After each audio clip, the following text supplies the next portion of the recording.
Okay, that's another way to convince yourselves.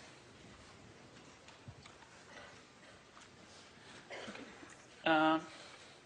Any other questions?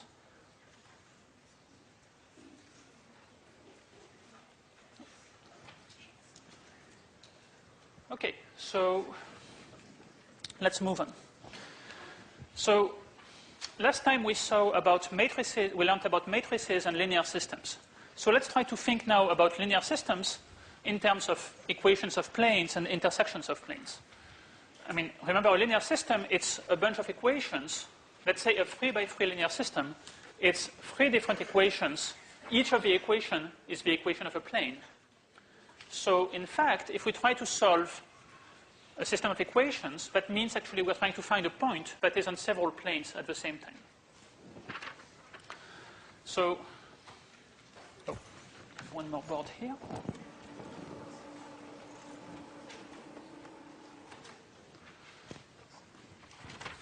So let's say that we have a 3x3 linear system. And just to take an example,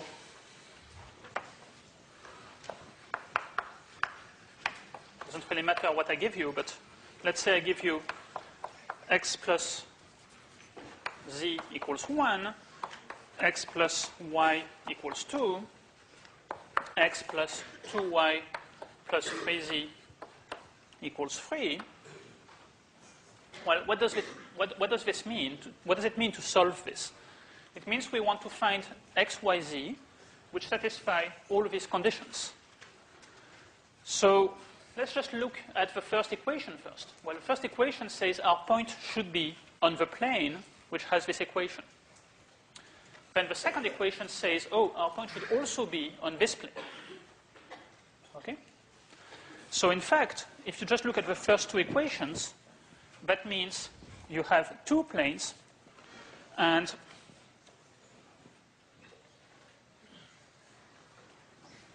the solutions, so these two equations determine for you two planes, and two planes intersect in a line. Okay? Now, well, what happens with the third equation? That's actually going to be a third plane. So if we want to solve the first two equations, we have to be on this line. And if we want to solve the third one, we also need to be on another plane. And in general, three planes intersect in a point, because this line of intersection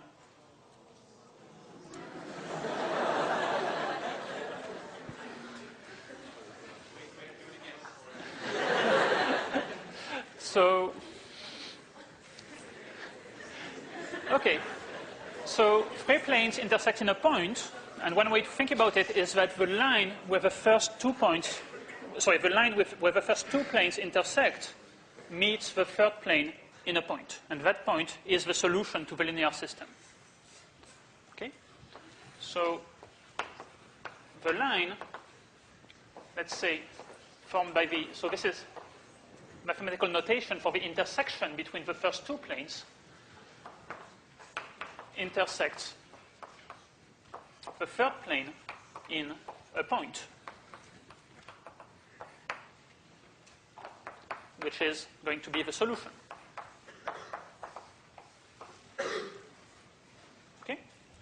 So the solution, actually, how do we find it? Well, one way is to draw pictures and try to figure out where the solution is, but that's not how we do it in practice if we are given the equations. The solution is given, sorry, so let me use matrix notation. Remember, we saw on Tuesday that the solution to AX equals B is given by X equals A inverse B. And we get from here to here by multiplying on the left by A inverse. A inverse AX simplifies to X equals A inverse B. And once again, it's A inverse B and not BA inverse, if you try to set up the multiplication, BA inverse doesn't work. The sizes are not compatible. You can't multiply the other way around. Okay, so that's pretty good, unless it doesn't work that way. Okay? And what could go wrong?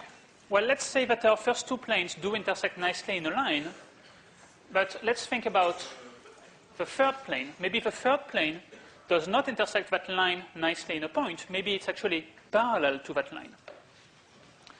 Okay? So let's try to think about this question for a second. Oh, sorry, this is too far to the left.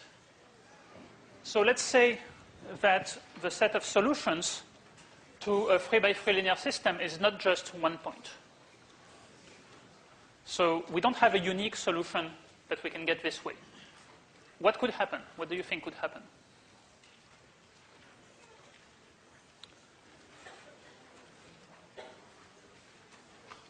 Okay, I see answers number 3 and 5 seem to be dominating. There's also a bit of answer number 1. And in fact, these are pretty good answers. I see even some of you figured out that you can answer 1 and 3 at the same time. Or 3 and 5 at the same time.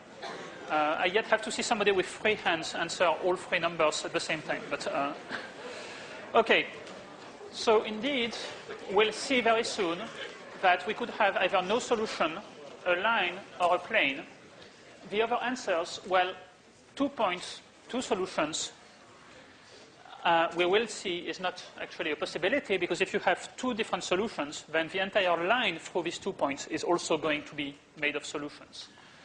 A tetrahedron is just there to, amuse you. It's not actually a good answer to that question. It's not very likely that you will get a tetrahedron out of intersecting planes.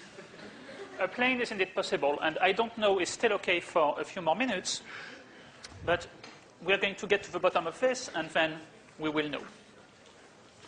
Okay, so let's try to figure out what can happen. So let me go back to my picture. And so I had my first 2 planes. They determine a line. And now I have my third plane. And maybe my third plane is actually parallel to the line, but doesn't pass through it. Well, then I'm afraid that there's no solutions, okay? Because to solve the system of equations, I need to be in the first 2 planes. So that means I need to be in that vertical line. Well, that line was supposed to be red, but I guess it doesn't really show up as red. And it also needs to be in the third plane, but the line and the plane are parallel to each other. There's just no place where they intersect. Okay, so there's no way to solve all the equations.